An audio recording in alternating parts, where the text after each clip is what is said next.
What's going on? Nice to finally chat.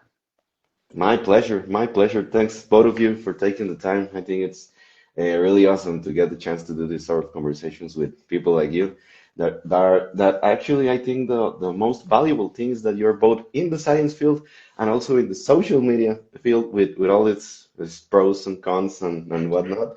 So that's exactly what I wanted to talk to you guys today. Awesome. Thank you so much for having us on, man, and giving us a platform to talk about science. It's really, I really appreciate it. I think I Yeah, speak for both Danny Boy and I when I say that. For sure. my pleasure, guys. I'm well aware my personal platform is not as big as I would like to get my Lambos like Dr. Mag and so on and so forth. That would be that would be awesome to just chill and do live streams and get income like crazy. But anyway, in Mexico, at least in Latin America, but at least in Mexico, it's kind of a tough situation. I remember when I started using Instagram to share papers, to share thoughts about papers, most of the comments I was getting were like, why why are you doing this? It's so boring. Nobody cares about this. Why don't you share something? I don't know, your training videos or some stuff like this, which I actually do. But I think it's really important and sometimes goes over people's heads why science is so important in our lives, even if it's maybe not so much of a let's say cancer research, let's say some new drug development, maybe in the exercise science field, it's not that important, if you know what I mean. But also to people to understand why science and not just go with the evidence-based flag or the anti-evidence-based flag. And I wanted to ask you, both of you, particularly about your experiences, because you're, like I mentioned in the beginning, on both sides, on the side of research, that you had your share of controversies, and also in the field of social media. So whoever wanna jump in the conversation, please go And ahead. Danny, I think you might be a little bit more qualified right now to, if you had to say like why science, like what would your answer to that question be? Yeah. So I think science is our best way of trying to isolate what the truth is because of the fact that you have a lot of control that you otherwise wouldn't have in just taking people's anecdotes. So you have one, many times a control group, you have measurements that are, sensitive and specific, you have tons of things like randomization and random sampling sometimes and so on that can make you a lot more confident that what you're seeing is not just random variability. So while it's important to consider all forms of evidence, taking specific um, anecdotes and just running with them is obviously just, pretty bad idea just to go with alone. But when you take all the evidence together while probably leaning more toward the evidence that's more rigorous, more systematic, more trying to get at or chop down a lot of things that we believe and get closer and closer to the truth, as opposed to like, yeah, this guy did this, he got big, therefore I should do that kind of thing. So yeah, Yeah, I think I think I'll piggyback off of that if that's all yeah. right. I think that oftentimes science is kind of an illusory term, right? I think that a lot of people, especially people in this field, like both scientific communicators like ourselves as well as actual researchers, kind of take for granted what science actually is. And I think that people have this kind of amorphous idea of what it means. But I think thinking of science as a verb is kind of a helpful for me in that lifting, this thing that all three of us really, really love, is not a science inherently, but the way that we go about studying it is what ultimately makes something a science, right? Um, and like Danny Boy was kind of saying, it is the single greatest tool that humans have ever created or discovered, depending on which side of that spectrum you exist on, to getting ourselves to the big T truth, right? So while let's say 80% of bodybuilders training through a large uh, spectrum of rep ranges is evidence and something that we can use to inform our own training decisions. It's not nearly as valuable as having studies where, like Danny Boy was saying, we're controlling for everything else, and even in some instances, genetics by doing certain studies where we're using the same subject doing both. Testing both variables that we're interested in, right? That is so much more valuable than anecdotal experience, right? Which is not to say, I think that oftentimes people think of those two things as mutually exclusive, but like Danny Boy was saying, taking the advice of bodybuilders in conjunction with the best science that we have is how you should be making or informing the training decisions that you make. And then beyond that, not just going from advice from jacked guy at the gym to science, even within science, we have studies that more or less, for a lack of a better term, are better or worse than another, right? So you might have one study where they see more swelling in a muscle because someone did BFR training, right? But that's not nearly as valuable as a longitudinal study where we see more growth from insert variable here. And then you have even more breakdowns than that, like epidemiological research versus randomized control trials and stuff like that. So kind of long-winded, and it kind of went off on a tangent there, but that's all to say that science is the greatest tool that we've ever discovered for answering any question that exists, basically. And so that's why Danny Boy and I rely on not just science, but primarily science to make decisions with respect to how we get as jacked as possible. Yeah, and just to sort of cover the question of sort of studying things that maybe aren't as important in terms of like, cancer, disease and stuff like that. I think one is that a lot of the time people's entry into science and the scientific method and sort of trying to disentangle this can be through popular subjects like this. So if we can, in a roundabout way, get people to understand the limitations of science and basically all the things that we can gain from it from something fun like hypertrophy science, I think that's super useful. And then on the other side of things, because we're a lot of the times talking about like optimal, many times you can get at the exact opposite. What's the minimum amount somebody can do? What are things that are likely not super important? What can we focus on, and so on? So you can sort of use science to try to get at things that are much harder to actually study. And we're always going to be speculating at the fringes of what an individual needs to do. But what you can use it for a lot more readily is population-based recommendations about, all right, this amount is probably a really good minimum that could get people a super long way.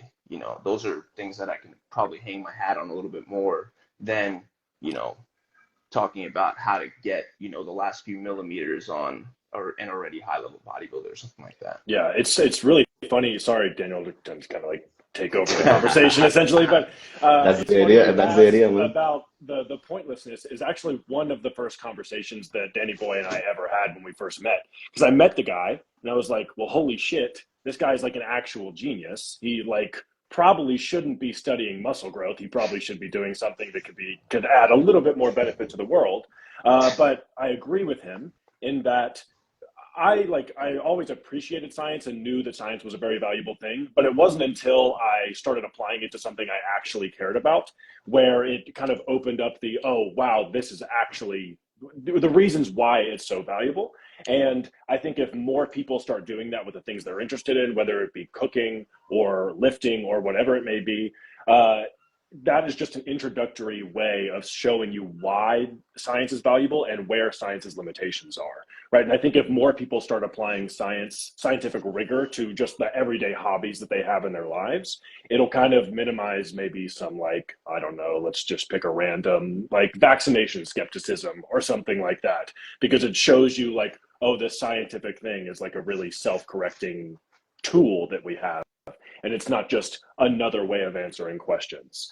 So while studying muscle growth might not be the most valuable thing in the world, and I completely agree with you there, getting more and more people to believe in the value of science is where the true like kind of value of this, what we do is, I believe. Yeah, to be honest, it might not be the most important thing in the world for most people, or at least for me, it's the ones I'm interested in.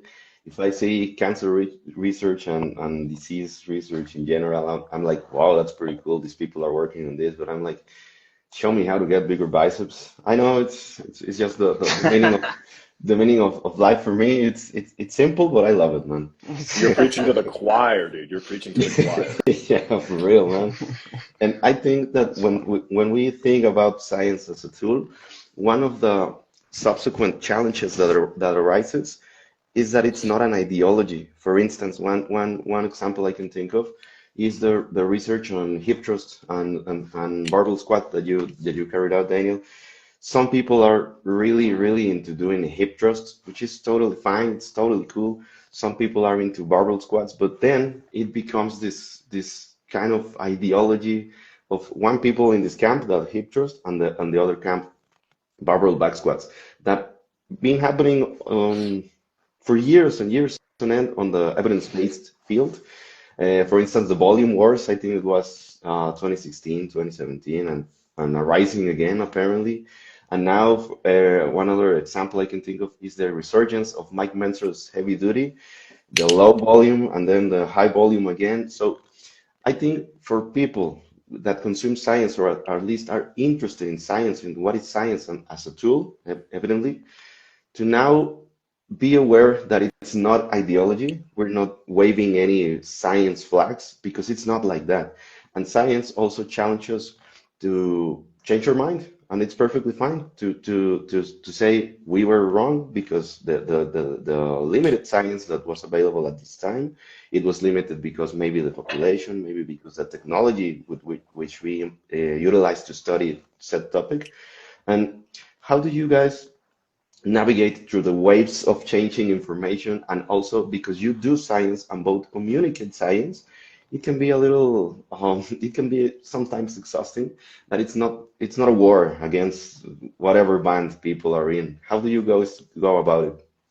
Danny, boy, you want to go? Yeah, sure. So one thing that I think is important to sort of underline that you said really eloquently is that the science is very rarely changing that much. It's that a lot of people are making strong claims on extremely weak science. So because we need to make practical recommendations, people are going to be in the gym. You need to make decisions in the gym for yourself, for your clients, and so on. So you take what limited evidence you have and you make decisions because you literally have to.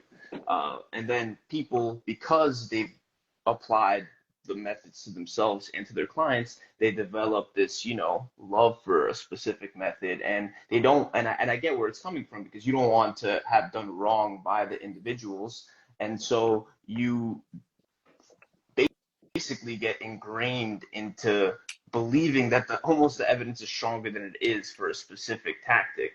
So it's really hard to sort of force yourself to be like, all right, I'm going to hold this very loosely from a scientific standpoint, but still explore and apply it for an individual.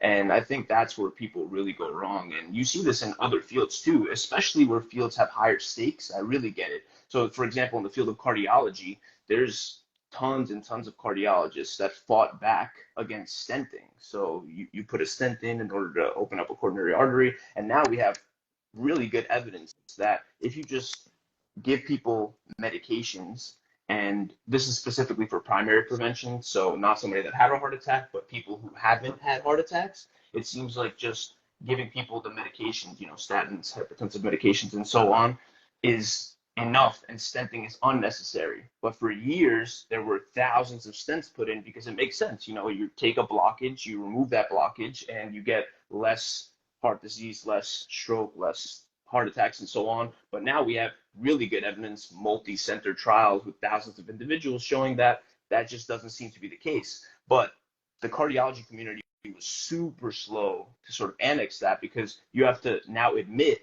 that based on, pretty much no real evidence, that we were doing a whole bunch of surgeries that didn't need to be done. And do I fault them for doing these surgeries? No, but you do fault people for, not accepting the evidence once it comes out. And the common argument is this: well, don't run those studies. It's super obvious that stenting is going to prevent heart disease, prevent strokes, prevent heart attacks, but it's not obvious. Lots of mechanisms that make a whole lot of sense and sound rational and logical don't actually pan out. So anytime somebody sort of, makes a whole lot of sense, try it out, especially in the gym where the stakes are so low, but just realize that we're not basing things on very, very strong evidence. Yeah. I think ultimately what we're talking about, at least what I took from it, was dogmatism in general. And I think that the gym is a really easy place for people to become extremely dogmatic about insert any particular thing, right? But one thing I will say, and I think that this isn't touched on enough, is that you can be dogmatic about science. I don't, it's called scienceism or scientism, I can never remember. But basically, where I don't, when Danny Boy and I were just talking about why science is so valuable, part of that was us recognizing that the value of understanding science is understanding the limitations of science. And when you start adhering dogmatically to science and scienceism, right, you start ignoring the limitations of science, and you start ignoring the like advice that you might get from someone else that like might actually be really good advice, but just because there's no PubMed article on it, you just write it off as some bro that has no idea what they're talking about. I think it was Eric Helms that was talking about like bodybuilders started using steroids and started getting incredible results from them, and then it took science about 2 decades to realize like, oh, these steroids are really good for building muscle as well, right? So I think that avoiding dogmatism, and a big part of that, and this is something that both Daniel and I fell folly to when we first started getting into the evidence-based side of things, at least I don't want to speak too much for Daniel, but you start assuming that if someone doesn't have a PMID associated with the claim that they're making, that it automatically isn't worth listening to at all, right? So I think that checking your biases, including your bias towards science, is a really important thing to do to avoid being dogmatic on any particular topic. And whatever, like Danny Boy was kind of just saying, whatever claims you're making, just make sure that it's concordant with the amount and strength of evidence that we have with respect to the claim that you're making. So like, not to use my own research as an example, but like if I were to say that deloads are worthless because we have one study showing that deloads are worthless, that would be an example of me being really dogmatic with respect to scientism, right? Because even though we have one randomized controlled trial where deloads, if anything, cause somewhat of a detriment to training, that would be ignoring the literal decades of coaching and athletes, or coaches and athletes at very, very high levels using tapers and deloads to better the advancement of their sport, right? So just check yourself. It's essentially like long-winded, but basically just check your biases and make sure that you're not relying solely on science to answer all of the questions that you have about the gym. Yeah, and I think we're sort of creating like a dichotomy between science in formal studies versus science just sort of applied to Right. the combination of principles, experience, and actual published scientific studies. So I think just looking at it from a holistic standpoint, many times you're going to have to lean on different things when answering a question. So for the question of deloads, a lot of the time you'll lean more currently on principles and experience than you will on the actual empirical evidence that's been published, because one, it's a very, very small literature currently, and two, it just honestly makes sense from a principled standpoint in that, tons and tons of people have been doing this for so long, and there's very little downside. So you almost draw on other evidence, right? You look at the evidence on people rebounding from stopping training. You look at the evidence on how quickly gains are lost and so on, and you sort of think of that whole picture and say, all right, at this point, I'm going to lean more on principles because of the fact that, listen, we don't get a whole lot of losses from time off, especially a very short amount of time off. If you're doing something, you'll be good. People psychologically feel pretty good from, a little bit of time off. And, tons of other things that you just see from, a little wear and tear, niggles, things like that, that it just seems like, just from my standpoint, and somebody could, rationalize in the other direction. I don't think it matters that much. But from where I'm sitting, it seems like very little downside, whole lot of upside. So here I'm leaning more on principles while realizing that the evidence is going to be weak in general, and how you apply it is going to be very speculative.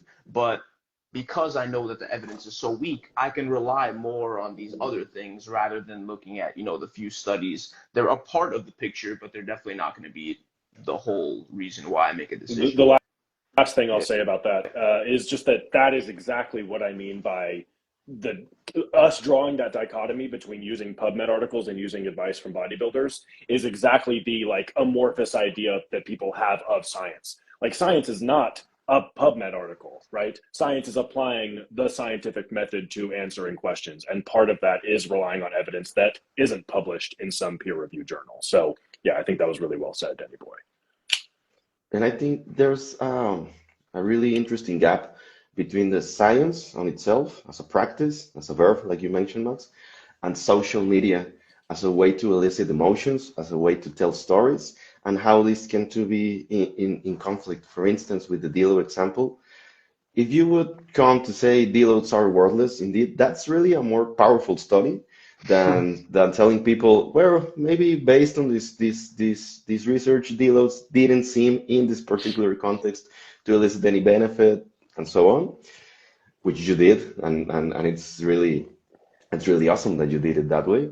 Instead of going deloads are worthless, and now you're the anti-deload guy, and that might get you more followers, that might get you more interactions, that might get you to grow on social media. And on the science side, it's a different story. So I think that's interesting how you guys do social media, because it's hard to do it that way. It's hard to tell people, well, maybe we don't really know based on the research, you can do it maybe this way. There's always maybe, perhaps, probably, which are not as sexy as definitely, you must, you shouldn't.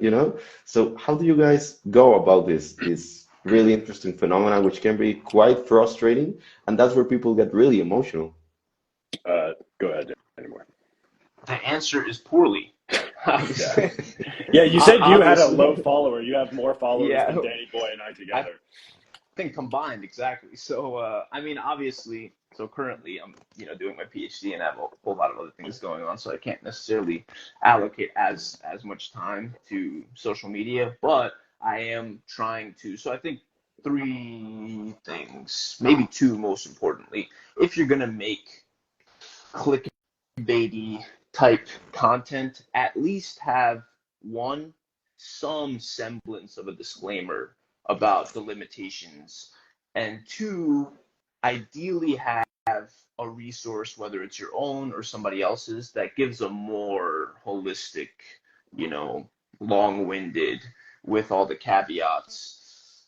Because I think it does two things. One, it makes things seem like they're simpler than they are, and two, it just isn't very helpful. Like a lot of the time, you just get a whole bunch of comments, and unfortunately, this is more interaction, either talking shit about what you just said or asking for clarification, which you rarely give, and so on. So, I like to do a combination of those two, where a lot of the time, especially if you're producing short form content, you just can't give all the nuance, but I'll have at least a disclaimer if I don't have a piece of content that's longer, or a piece of content that's longer for people that do want to see more of the detail. So I think that's a good middle ground, at least.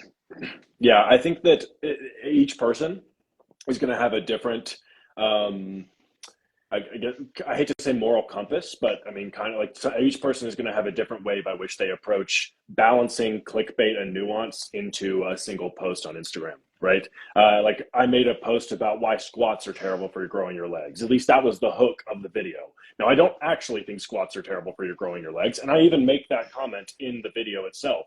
But to like Milo Wolf actually had a really good take on this. He was like, if we're not doing the clickbaity red circle stuff to get people to click on the video, you could view that as a disservice in of itself, because we know that we have good and valuable information to provide.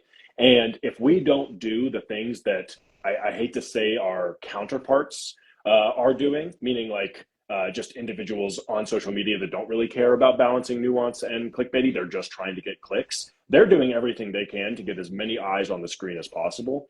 And I think that if we don't do what we can to get as many eyes on the screen as possible, you could view that as a disservice in of itself, right? So a lot of people look down on people doing like having weird thumbnails and hooks to get people to watch their video, but you could view that as a positive, considering even though we're doing that kind of like cringy social media influencer thing, We're doing it for the purposes of disseminating the best information that we possibly can.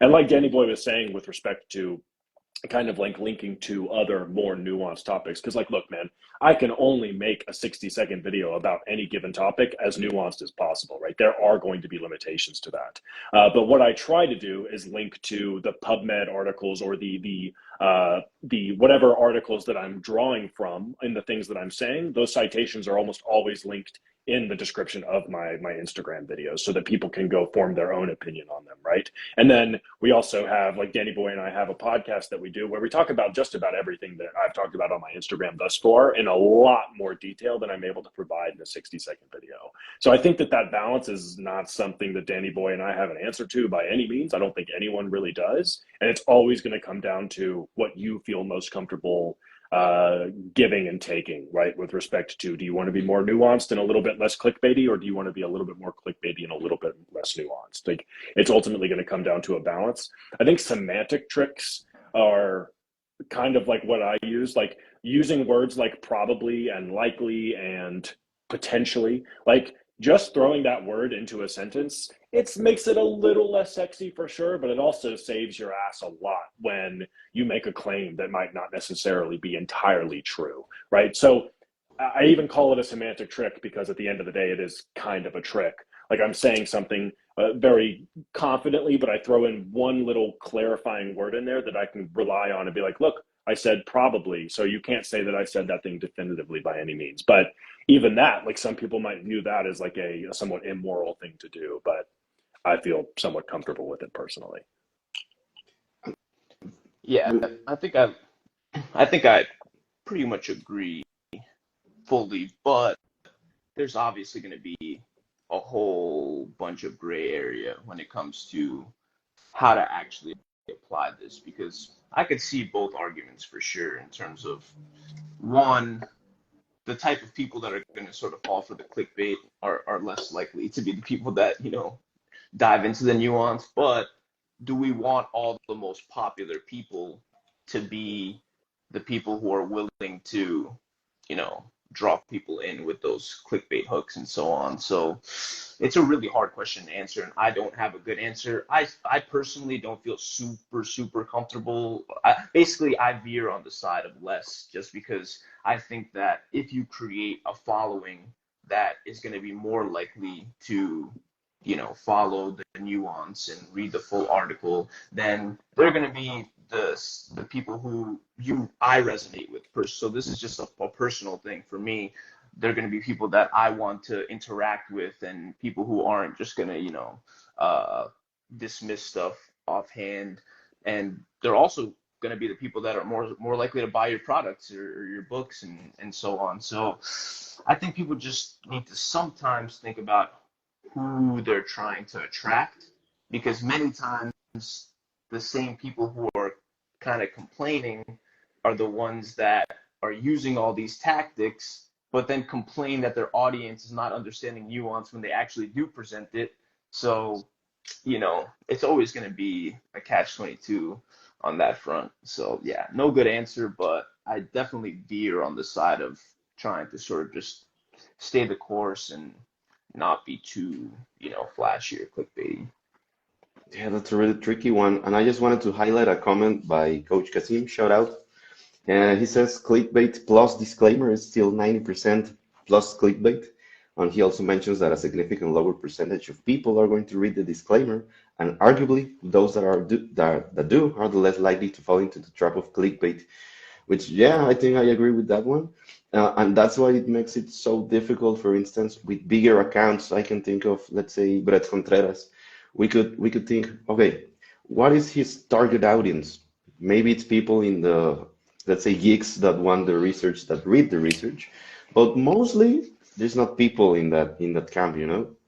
So we need to, as consumers of social media, I think, understand that side, but also the people creating that content puts them into a difficult position. And that's what I wanted to ask next. Do you guys really think it's a necessity for people that do the science to be on social media? Because I can think of people like, let's say, Michael Roberts, which has a ton of great research on physiology, but he's not on social media. Most people, you would say, Michael Roberts, who he, you know? And other people tend to balance both well, like let's say Eric Helms, for instance.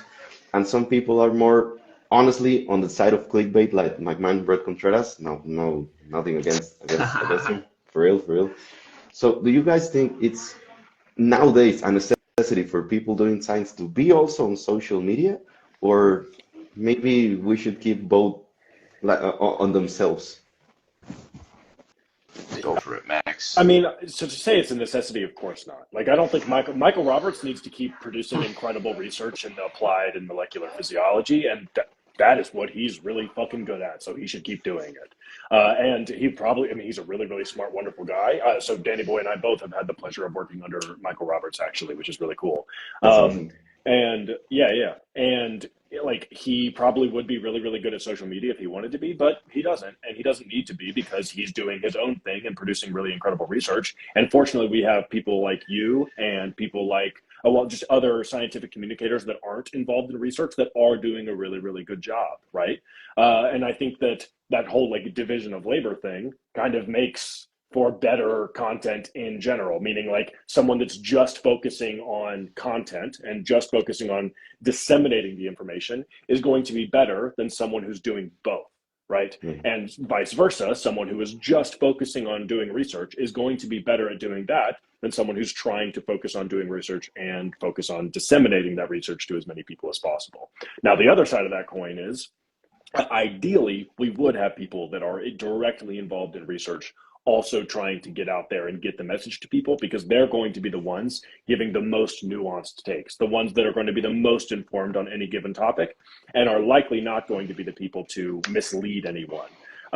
So that one's almost impossible to answer. Ideally, people who are doing research would have a presence on social media, but that would potentially, not necessarily, but potentially ultimately limit the value of the research that they're putting out or the value of the content that they're producing, right? So no idea. That one's a big give and take. I'm curious to hear Daniel's opinion. Yeah, I don't know about it, it detracting from the research. I mean, there's only so much time in the day, and PIs are, especially in molecular labs or labs that are trying to get large grants and stuff like that. They have a whole bunch of responsibilities that might limit their bandwidth. But I think you can definitely still communicate the science, and even so, Mike Roberts or Dr. Roberts is my current PI in the lab that I'm in, and he's on Twitter. And when he puts out when we put out a paper, he still shows up a couple of times on podcasts for clarification. He'll post the study on Twitter. So I think being somewhat active and trying to disseminate the research is important as a scientist.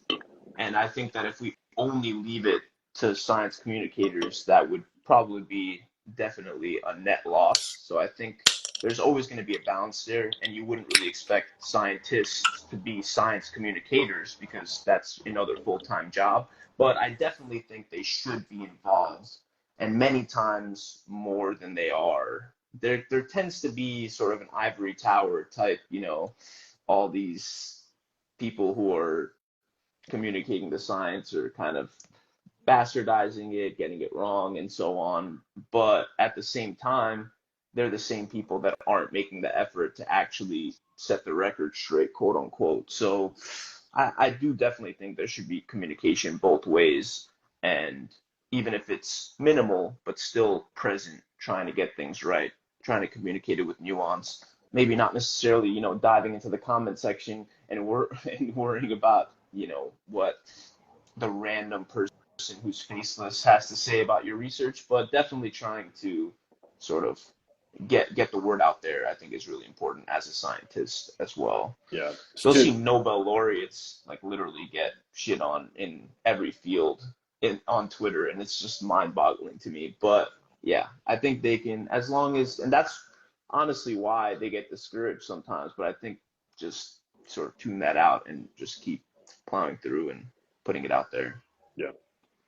I don't. Yep. What are you saying? Nothing. You kind of covered it for me, so you're good. Sweet. That reminded me of a lyric by It's Denzel Curry. Sorry for the French. It goes something like the same motherfuckers talking about the game with the same motherfuckers fucking up the game. It is with crazy with the the ivory irony. tower of it. Yeah, Like yeah, yeah. it kind of is wild, and the more like prestigious the science gets, the higher and more ivory that tower gets as well. And like, I mean, Eric Helms was talking about the Sagan effect, right? How people can like tend to look down on a scientist for uh, trying to communicate their science on social media, which is fucking crazy if you really think about it. Like Yeah. Danny Boy and I don't do research for each other. Like I'm not out here like conducting a study so that Danny Boy can read it, right? I mean, I am, but I'm also doing it so that everyone else can read it too. You know what I mean? I think that people forget. And science used to be something that like the masses consumed. Like studies would come out and like people would just read the studies themselves. We're talking like centuries ago, obviously, but people would read the studies as they were coming out. But as our understanding of the world became more complex and as the, again, division of labor increased, like uh, Danny Boy is going to conduct a study that even I'll have trouble reading because he's so focused on the molecular side of physiology, whereas I'm much more applied in the research that I do, right? So I think as things got more and more complex, this ivory tower got higher and higher. But I think that people need to remember that we do science for the betterment of humanity and the betterment of knowledge in general. So dogging on someone for trying to communicate, do the second step of that scientific process of communicating the findings that we get is like a that road leads madness. I don't understand why that ivory tower exists. But to be fair, I think it's getting better, and I think that is something that's diminishing largely where presence on social media and presence in the masses of trying to communicate your findings from whatever research field you're in, people aren't looking on that as negatively as they may once have in previous decades, which is a big positive in my opinion. And one of the most interesting, well, things I've learned over the years by getting the really privilege to talk with people like yourself and many other people in the science field. For by the way, shout out to my man Scott Forbes in the comments right there. Is that you guys are really clear and simple in your responses. They can get really complicated just as they need to be complicated. But when you communicate, for instance, I've seen your videos, Daniel, in your YouTube channel. You tend to be really simple in the language that you decide to use, and that's intentional. I can see that it's intentional because science, and that's interesting too, because somebody in the comments mentioned it. Science, when you read science, it's not an easy task. You really need a certain degree of education to read a paper. But when you get to talk to the scientists, it's actually quite clear and quite simple. And I love most of your responses, guys, that with the probablys, with the maybes, with the perhaps, with the don't worry too much about that. It's like, okay, this ivory tower vanishes, and then you get this message. And I think that's a really value, and I think that's for me, at least on a personal level, the whole point, the whole point on getting to you guys, on reaching out, on getting your opinions, on getting to talk to you directly, well, at least virtually, to get that message taken home. Because for people, science, it's something, it's like an elitist, let's say. Some people, just some um, really small sector of the population, get access to science, and maybe that's also some of the magazines' faults, because you need to pay for some papers, which I don't know your opinion about that. I'd like to hear it too. But anyway, when you get to talk with the people doing the science, it's a whole different story. And I love that. And I've learned so much over the years by getting to talk to the people and not just presenting the paper as something unreachable. Yeah, I think Danny Boy's really good about he peer reviews my stuff. So like I'll have a script for one of my Instagram reels and I'll send it over to him and say, "What do you think?" And like oftentimes he's like, "Why are you making this as complex? Like make this way simpler." And it's like one of those fake Einstein quotes where it's like make it as simple as possible and no simpler, right? The goal is at the end of the day, like I mean, Danny Boy and I want to communicate science, but I mean, we also want to like increase our Instagram following. Like, we want to be like self-sufficient, like Instagram, social media, scientific communicators. That would be fucking awesome, right? And part of that is making language as straightforward and as simple as possible, so that someone doesn't need a master's in human performance and fitness to understand what we're saying, right? Because that completely defeats the purpose. That's ultimately what ends up in, like, that's what causes those echo chambers. So trying to make the thing that you're communicating as simple as possible, I think is a really good thing. And I think that Mike Israetel does an incredible job of taking like relatively complex topics and making them simple enough so that just about anyone can understand. What you don't want to do is kind of what Danny Boy already touched on, which is where you boil it down so far that you're um, presenting it as more simple than it actually is, when there's actually, you're leaving out some nuance that is actually important to the context of the conversation. And then with respect to open science, I'll let Danny Boy touch on the whole simple thing before we get into that, because I'm sure he also has very strong opinions on it. Yeah, so I pretty much totally agree, and you're always gonna miss out on stuff when you make things simpler. There's always a point where you make it simple to the point where you're getting it even slightly wrong. But I think walking that line is really important and veering on the side of making things accurate, but as simple as they can be, because obviously there are some topics that are just complex that even if you try to make it as simple as possible, it's going to be a little bit hard to understand. Luckily, in our field, that's just not the case. So you can usually make things pretty simple and don't have to use jargon or, terms that are not, within the vernacular of a eighth grader, somewhere around there. And in terms of the open science thing, I definitely think, I don't know how we're going to get there. It's a super complicated topic. I want science to be open. Ideally, I could click on an article, not have to, I'm affiliated with the university, and I still have tons of articles that I can't get access to. And there's roundabout ways, I'm not going to incriminate myself and name all of them, but there's ways to get these articles, but they're cracking down on them. So it is getting harder and harder to actually get access, which is super annoying. But open science is definitely growing more and more. So pre-registered articles are growing, preprints are becoming more common. So even if something's published, you can usually go to the preprint, and the preprints stay available even when the article is actually published. That's a good way of going about doing things. And I think people are just slowly annexing the open science movement. So I'm actually encouraged by the things that are going on that front, because one, it makes things more transparent about, what you're actually doing.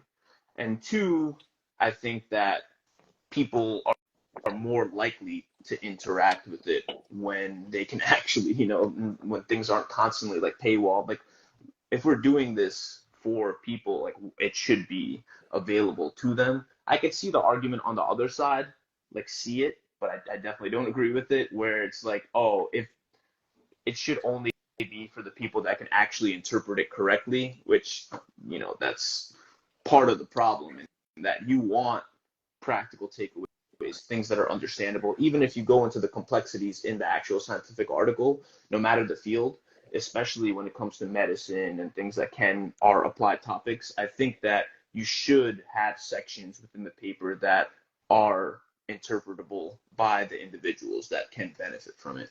Yeah, and huge shout out to like James Steele, Dr. Pack, Dr. Milo Wolf, and Dr. Eric Helms, because they're really leading the kind of like open science movement with respect to like our field. Obviously, like within exercise science, they're really trying to push the whole open science thing forward. And I think it's incredible, because it does the exact thing that we were talking about earlier, where it shows you, at least in part, the limitations of science, because we see, oh, they had to do this in order to do this. That like shows you the potential lack of information that this particular study can give us. And in some journals, there's literally a practical takeaway portion of the paper, which is really beneficial as well, right? So yeah, big open science fan here. I don't know what the solution is, because obviously like journals have to make money. But I think that the way that journals make money, we could maybe finagle that a little bit. I don't have the answer to that at all, but very much team open science. And do you think I'm sorry, just to finish off, I don't want to take any more of your time. Do you think the science practice should evolve as itself? For instance, one example to clarify this point is the Well, the most recent paper by Martin Refalo on training to failure and some repetitions in reserve, he added some videos on people training, and you can see it in the complementary material. Do you think science can evolve this way by presenting audiovisual media, by maybe being more accessible in some way for people in social media? Do you think this is a necessary step, or maybe science should stay like a just text, some graphics, and that's it? Fuck I definitely, no. Yeah, I think it should yeah, evolve to answer the question directly. Go ahead, Danny boy. yeah. I mean, I think it definitely should, and I think it will. And you saw the examples. It's moving in the direction, especially our field is actually, I think people who read widely will realize that our field is actually doing a really good job in this, well, a lot faster than many other areas. So I'm encouraged by that.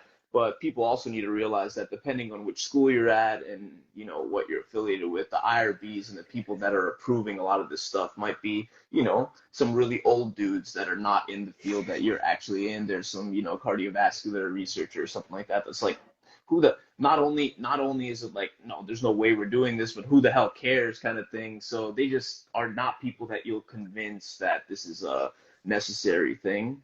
So yeah, it's gonna be an uphill battle, and some people might need to pass away before we get a ton of traction on this front. But I definitely think we're headed in the right I was direction.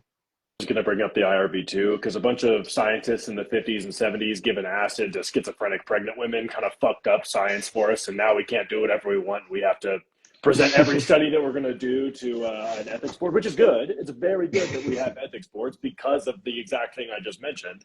But it is really annoying. And like, for instance, at the school which I do research at, we recently got a new IRB manager who is very strict in Uh-oh. what they will allow and what they won't. And getting approval to film subjects, believe it or not, is a lot more challenging than you might imagine, right? And it's really annoying. It's incredibly annoying, but it's ultimately it is a good thing. There's a saying for like the U.S. justice system that like the justice system, it's the slow wheels of justice grind finely, right? Where things happen really slowly, and it's going to be a long time, probably. And fortunately, like Danny Boy was saying, our field is pushing a little bit faster than others. But it's going to be a long time before we have truly open science, and we have things like videoing individuals and saying like, look, they actually are training close to failure, but eventually we will get there, and eventually science will, hopefully, because it's this wonderful self-correcting organism, will become this open and very transparent system that we use, so that hopefully more and more people will be more trusting of science in general. And in the social media side of things, in your opinion, guys, what would be the let's say, key things that we can do better? How can, for instance, me, how can we communicate better science? How can we get this gap between the science and the science communication a little bit more helpful for people? Because ultimately, that's mainly our goal. For me, at least, social media, it's not a source of income. It's just something that I particularly think it's important to do because it's lacking, at least here in Mexico, it's lacking. And mostly social media is just a way to show the world how fine you're doing and how awesome your life is, which I think it's okay if you like it, but I think it's really unhelpful and can do more harm than good. So in your guys' eyes, how can we better the social communication side of things in social media? That's the $1 billion question, isn't it? There are certain things that you can do. Danny boy, go ahead. But like, yeah, I mean, that is like that. If we knew the answer to that question, we would be much more famous on social media, and we would be like bigger, obviously. So I don't know. You go ahead. Yeah, or maybe not famous, depending on Yeah. how you sort of think about things. So I think that the best you can do is just try to do your best in communicating the most accurate information that you can, while also just, I think sometimes people, especially people who aren't necessarily super on top of the subjects or haven't done a lot of the groundwork in order to understand the limitations, try to come off as experts instead of sort of giving their experience or couching things in a way that makes it more about like their journey rather than presenting information as fact or this is what you should do and this is what the science says, the capital S science says, and so on. So I think if we were having more conversations and being a bit more open-minded, then I think longer form, more nuanced content and so on would be a lot more well accepted. Sort of thinking about it as a collaboration and not being super tied to things and ideas and even your own, like I try to take myself not so seriously when I post on social media, and I think that's been sort of a light switch for me where just take the work seriously but don't take yourself seriously is I think one really important thing that people can sort of really try to internalize, where a lot of these battles wouldn't be occurring and all these call-outs and stuff like that if people just took themselves a lot less seriously and tried to focus more on trying to get the groundwork there for a lot of people, realizing what's important, what's not important, and then having fun with a lot of the nuances instead of digging their heels in the freaking dirt with something that's going to apply to like one individual out of a million, you know what I mean? So yeah, I think that I don't have a good answer, but I think just that one thing, taking yourself a little less seriously and the work a bit more seriously can go a long way. Yeah, I mean, I think it's silly to say, but like, just be fucking honest. Like I know that's stupid, but stop. Like individuals out there that are trying to make it in the social media, like it's within our field. Like, if you have an opinion on something, make it clear that it's an opinion, and then make it clear like what you're drawing from. Are you drawing that opinion from actual science? Or are you drawing, and when I say actual science, I mean like things that are published. If you're going to say science, you should probably be talking about like a published article in a peer-reviewed journal, and be clear that you are talking about that instead of your experience with working with clients and stuff like that, which is also very valuable information, but we just need to know. And a good rule of thumb in general, outside of this field as well, is if someone says this study showed or science has found or researchers have found, but they don't like link to a study or mention any specific study, just put your skeptical hat on big time and turn that skeptical dial up, because like anytime someone says study show or science shows, like odds are that they don't really know what they're talking about if they don't link to or at least refer to some specific studies in general. And that's not always the case, but it's just a good kind of rule of thumb. But just being honest with respect to the strength of the evidence that you're drawing from. And like, dude, yeah, use clickbaity titles, do all that shit. I don't care. But don't mislead people, and don't ever find yourself in a dogmatic way of thinking. If you can avoid dogmatism as an influencer, you're probably doing just fine. And that includes being dogmatic towards whatever limited science that we have with respect to getting as jacked as possible. Because remember, we're talking about getting as jacked as possible. And the fact that people are like trying to rip each other's heads off on social media, and anytime this happens, I just think to myself, like, what if I went to my grandma and it was like, Grandma, you're not going to believe what Milo Wolf said about leg extensions. And she's going to be like, what the fuck is going on? I have no idea what you're talking. Yeah. Like, so like, keep it like Danny Boyd, like, guys, we're talking about getting jacked. Like, relax. People get so worked up. We're talking about getting jacked. Like, the stakes are about as low as things can be. So like, yeah, take yourself a little bit less seriously, but at the same time, we're still talking about science, and we don't want to bastardize science, because that can lead to a cascade of effects that ultimately do a lot more harm than just being than just talking about being jacked, right? So couch your opinions, make sure that what you're saying is as honest and true as possible with respect to the strength of evidence we have. And I think if everyone did that, the social media landscape would be a much better place. Yeah, I think one thing that I'd add that I've been thinking about this question a lot, and I don't have a very good answer, but if there's one question that I could ask of any topic, it would be, what is the edge of our knowledge here? So basically, at what point can we say we don't know, and these are all the things that we don't know? Like you reach a point of the edge of the knowledge, whether it's a specific technology or a specific method and so on, and asking that question of the individual that's actually producing the content, I think could open a lot of doors in realizing the actual limitations. So for example, let's take the deload stuff. You have one study using a week off, and then you could say, all right, so what's the edge of the knowledge here? Like, what don't we know? Well, there's 1,000 iterations of deload, And if we don't know the underlying physiology, which, as many people want to claim that, we know the inner workings and so on, but since we do not, that's all right. That's one edge right there. We don't have a physiological model that we can globally apply to say, all right, we can predict that this deload would do this. All right, we found one edge. Another issue is that there's a million iterations of deload, and he studied one of the million iterations. You could do this intensity, that, and so on. So add that into the pool of what we don't know. Let's say whatever we're talking about EMG literature, then you would say, all right, in this context, we can do this and that. So basically, looking for, and it's impossible for an individual to know the edge of every single topic. So you take a lot of people's word for many, many things, the vast majority of what you do on a day-to-day basis. But when you get the opportunity to ask the individual who did the work, all right, what don't we know and what would you like to know? What are the limitations or the edge there? Then you start learning a whole lot. You're like, oh crap, there's a whole lot to be explored here, and we're definitely less confident than we may think. So I think that one question alone could open up a lot of doors. Yeah. It's basically like asking, what are the limitations to what the claim you're making, essentially? And I think, yeah, I've never thought about that, but I think that's a really good way of, so like if like Milo Wolf, we'll take him as an example. I love Milo, and I think he's really smart, really good at what he does. But like he's really into length and partials, and he's couched his opinion a little bit more as of late.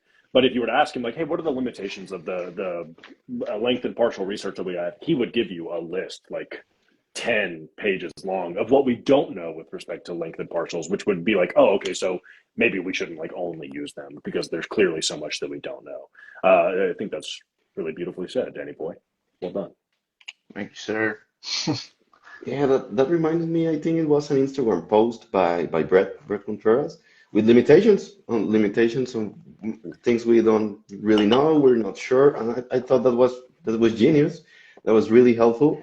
And I think that's really insightful for most of us, that it's not about, again, defending an ideology or defending the scientism, this sort of thing. It's more about creating, and I love that too, Daniel, how to think about the edge of things we might not be sure what are the limitations. I think that's a great way of thinking and to better interpret some research. So I think one of the, to finish off, of course, one of the key quotes by Richard Feynman, I think it was, that can summarize this whole conversation on both the science and the social media side of things and the in between, which is science communication. It's to remind ourselves to keep our minds open, but not so open that your brain falls off, when posting on social media, when talking about research. And I love that bit about, we're talking about getting jacked ultimately, at least in this niche. And it's really funny when people want to rip their heads off because some people said that this exercise was bad and you need to do partials. Well, I think it's more important to get people to the gym, to get our grandparents to the gym, to get our parents to the gym, to get people to know the many benefits of strength training, and not be the gatekeepers between people that are interested in training and get this apparent information in social media that gets them afraid. So anyways, for me personally, this has been one of the most important conversations, I think, because it speaks to me on the level of why am I doing social media? What is my ultimate goal by reaching out to you guys? And thank you so much for taking the time for agreeing to doing this conversation. It's really, really appreciated. I hope we can do it again sometime, of course. So anyway, guys, just thank you. Thanks a lot. And I don't know if you want to add anything else before finishing off.